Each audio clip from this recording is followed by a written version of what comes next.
Shri Gurubhyo Namaha, children. Welcome to the online teaching academy, Ekalaiva. Today, we are going to have a very interesting chapter, children. Okay? Do you want to know the actual name of this lesson? Pastoralist in the modern world. They play a very vital role, children. These communities are often ignored. This topic has to be given importance in our history text, but rarely we found it. In this lesson, we are going to read about different type of communities in the mountains, plateaus, deserts, and plains. We do have different communities. From these communities, we are going to just give the answers for the following questions. Where do they live? How do they survive? What is their livelihood actually? And finally, we have to know their identity, children. Shall we move on to the lesson? Yes. Now, we will start from the mountains.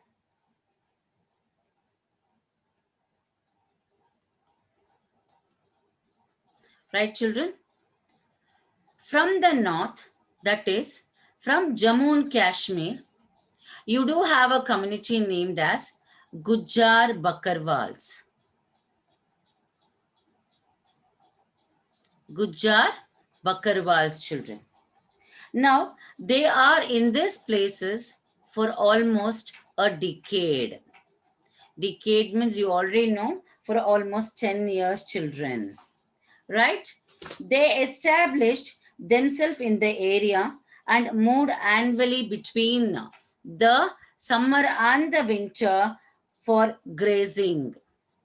Why do they have this type of seasonal movement? We will be seeing, children. They always live on the top of the Shivalik mountain, right? During winter, when the snow falls, the animal cannot withstand that cold. So automatically you can see these people coming down to the lower part of Shivaliks. Now, in this area, you can just find the dry scrub forest. By the end of the April, they just move once again towards the top part of the Shivalik mountain. Now, not only they move along with their animals, but also all these households come together with this movement, children. We call these type of movements along with their other people called as kafila. What do we call? Several households come together for this journey. So automatically we call this journey along with the group of people as kafila.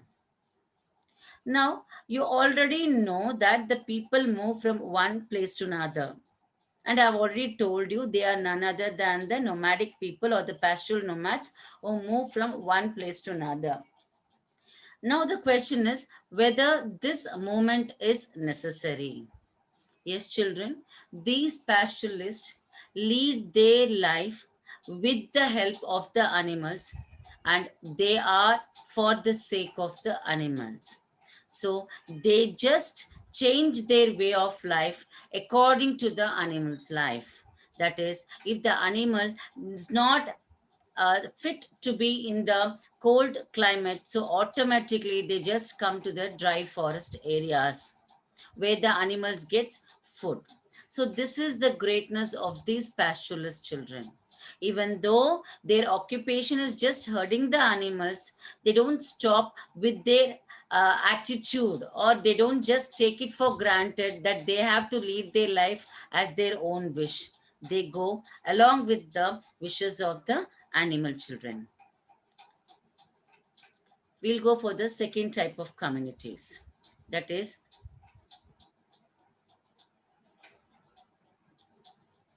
Gadi shepherds. They are from Himachal Pradesh. Now you can notice one thing, children. We are just seeing only in the northern portion of India. So we will be coming from the northern part of India to the other sides of India also, children. Okay, so They are Gadi Shepherds who are from the Himachal Pradesh. They have a similar cycle of seasonal movement as we read in Gujar Bakarwals. They do spend their winter in the low hills of Shivalik mountains. Okay, and you can just see they graze their flocks in the scrubby forest. When they are coming towards the lower hills, and when they are moving towards the topper portion of the Shivalik mountains, they just cultivate the land in between. That is, that place is Lahore and Spiti. That is, when they are coming towards the lower part, they just harvest the winter crop and sow the summer crop. And when they are moving towards the top portion of the mountain, they just harvest the summer crop and sow the winter crop. Have I made it clear, children? Everyone understood? So, when the snow melted and the high passes were clear, many of them you can just see that they just move towards the higher mountain that we call it as a meadows, children. Everyone understood till here? Yes, we will move towards the third one. That is, third one is towards the east. And the community name is Garhwal and Kumayon. Right, children?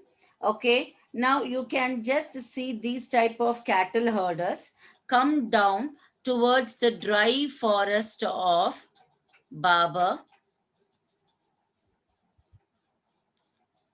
and when you can see the summer season just coming up, they move towards the high meadows of Bugyals. Really, the names are very strange, children. The names are very strange. Okay, I think I have made clear to you the communities which lies on the mountains. So in Jammu and Kashmir, you can see Gujar Bakarwals. In Himachal Pradesh, you can see Gadi Shepherds. And towards the east, you can see Garhwal and Kumayon. Now, the only question is why this type of cyclical movement between summer and winter, children? Now, this type of movement is very much necessary. Just imagine if the pasture land is exhausted and the land is not usable, it will be a negative aspect for the land also. So, with this movement, we are having the land to recover and we can prevent the land from overuse also, children. Right? Now, we'll move on to the plateaus.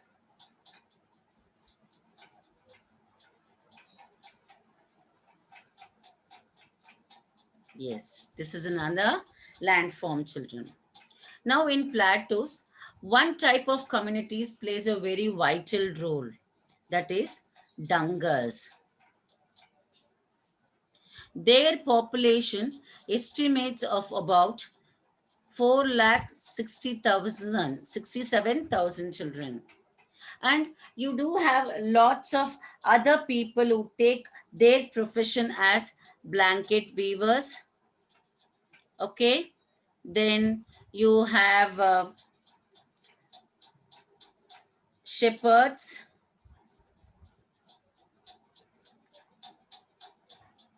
right, children? And you do have different type of people who doesn't stay with one profession as such. Now, as you already know, these Dangas are in Maharashtra, and Maharashtra is said to be a semi-arid region where there is a low rainfall and poor soil. It is covered with thorny scrub. Okay, so nothing but dry crops like bajra can be grown over here, where it will be very much comfortable for the herds to have their food with this dry land. But finally, during the month of October, these people has to move on to another place because you do have a climatic change as monsoon comes over here. Okay, during this time they march towards a place called Konkan, and it takes them for almost 1 month, children. So for 1 month these people will be traveling to move towards Konkan. When they move towards Konkan, the Konkan peasants will have a stretching hand to help them, because even they are in need of these people. Now how they just become a great helping authority for these two, we can just see in this Dangas picture, children. That is, in Dangas you can just come to a conclusion where the Konkan peasants would have harvested the kharif crop, right, and the fields are yet to be fertilized and made ready for the rabi. So automatically they need fertilizers, which will be provided by the Dangas along with their flocks. So when you have the Dangas manuring the fields and fed on the stubble, the Konkani peasants also gives supplies of rice to the Dangas, where they take it back to their homeland, and you can know yourself that the grains are said to be very rare crop in their own hometown, children, that is in Maharashtra.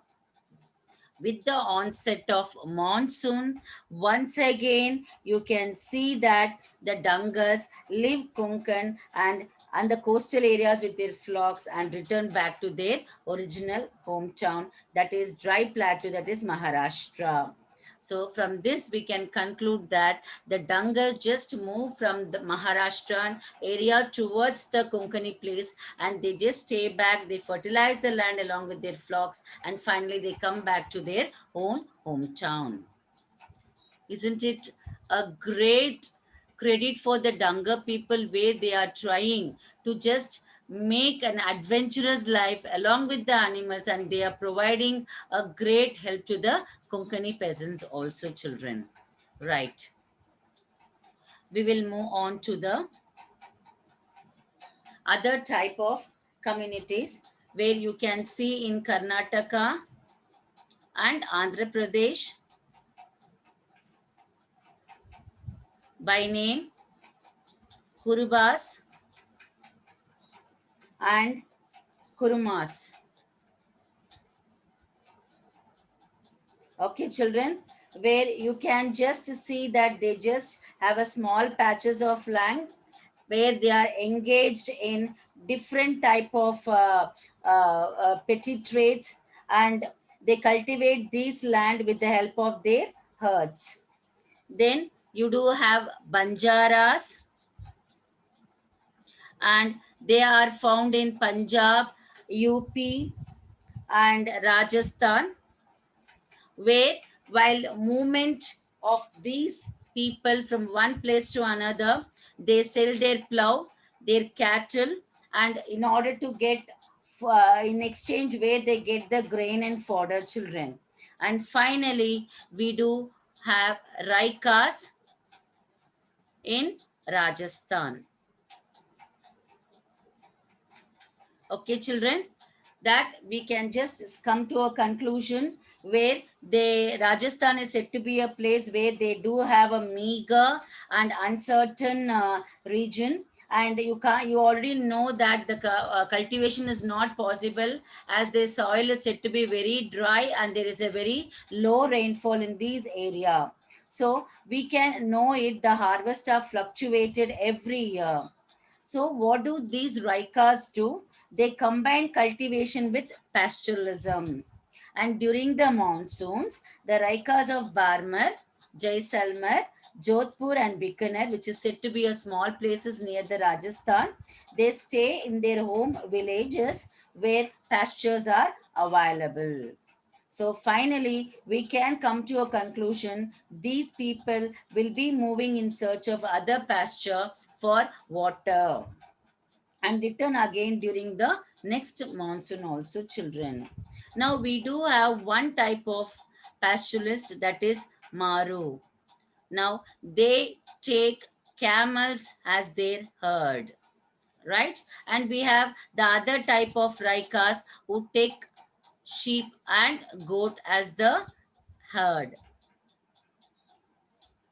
right, children? So from this we can conclude by saying these people will be having a combined activities where you can see the cultivation, the trade, and uh, the herding to make their livelihood a fruitful one, children.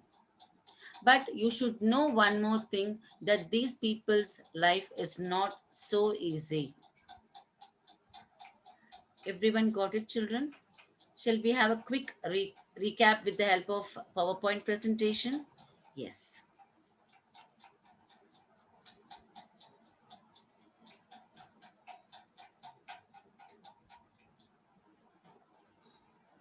Of course, the topic. Yes, pastoralist. Really, the name is said to be absolutely the word, and these are the pastoralist children. Mind it, their work is moving along with their cattle and shepherds.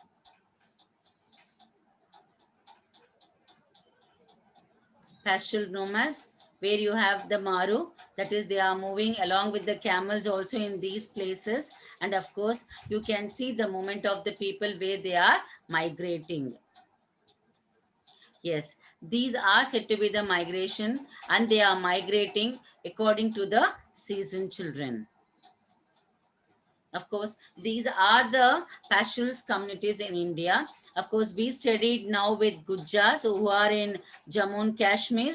Okay, later on we had the Kurmas and Kurbas, where you can see the in Karnataka, and you can see the Gaddis who are in Himachal Pradesh, Raikas in Rajasthan. So almost all the communities can be found in this map, children. Okay, in winter you can see Gujar Bakarwals moving towards the low hills of Shivalik, and here in summer they move towards the top portion of the Shivalik mountain. And here you can see, that is Gadi shepherds, you can see where they just move towards the same thing what is done by the Gujar Bakarwals. The only one thing is they stop in the middle and they cultivate in a place called Lahol and Spiti. See the Gujar mandap over here, where they just stay back over here, and they in the when they are moving back towards the top of the mountain, they just move on this Pirpanjal Pass along with their herds. And here, this is the Shivalik Hills, and you do have the Gadi sheep being sheared. Okay, sheared in the sense they will be taking it out in order to make old children. Okay, some of the pastoralists who are found in plateaus, plains, and deserts are the Dangas in Maharashtra, where I told you a big detail about it. The Kurmas, the Kurbas, and the Gollas in Andhra Pradesh and Karnataka, the Raikas in Rajasthan, and of course the Banjas, which you can find it them in Uttar Pradesh, Punjab, Rajasthan, Madhya Pradesh, and Maharashtra. Yes, children, these people are said to be the Dangas who are found in the plateau of Maharashtra. And you do have different type of peoples who just take the plank as a profession, blanket weavers, where you have a buffalo herders also over there, right? These are said to be the Raikas children, where you do have, and you can call them as Maru because they do have the camel. Banjaras of North India, and they just, when they are moving from one place to another, they just sell their plow cattle, and in exchange they get the grain and fodder. In conclusion, we have to just stick on to one thing, children, that is, when the pastoralists are moving from one place to another, they have to judge how long the earths could stay in one area and know where they could find water and pasture. So they have to have a strategy before moving into one place. Secondly, they need to calculate the timing of their movement and ensure that they could move through different territories. Because when you see the Gujjar Bakarwals, they know that they have to come to the lower parts of Shivalik and they have to know the timings, what they will be reaching. They have to get to know when they are going to come back also. They had to set up a relationship with farmers so that the herds could graze in harvested fields and manure the soil. So automatically they can go for the cultivation also, children. From these 3 points, we can come to a conclusion which I already told you. That is, they just combine a range of different activities, that is cultivation, trade, and herding, to make their living a very fruitful one, children. Okay, I think I have made you and given you a clear picture about the pastoralists who are in the mountains, plateaus, plains, and desert, children. Okay, now we are going to read one more topic from this chapter, that is the colonial rule and their impact on the pastoral life. Now, what is that in this topic we are going to read? Just wait and see in the part 2, children. Okay, yes. Now, these are the expected questions. Who are nomads? Give an example. Describe the seasonal movement of Gadi shepherds of Himachal Pradesh. And how did the Gujar cattle herders of Garhwal and Kumaon go in search for pastures? Yes, I just told you just now. What will be the next one? Colonial rule and pastoral life and their impact also. See you, children. Take care and be safe.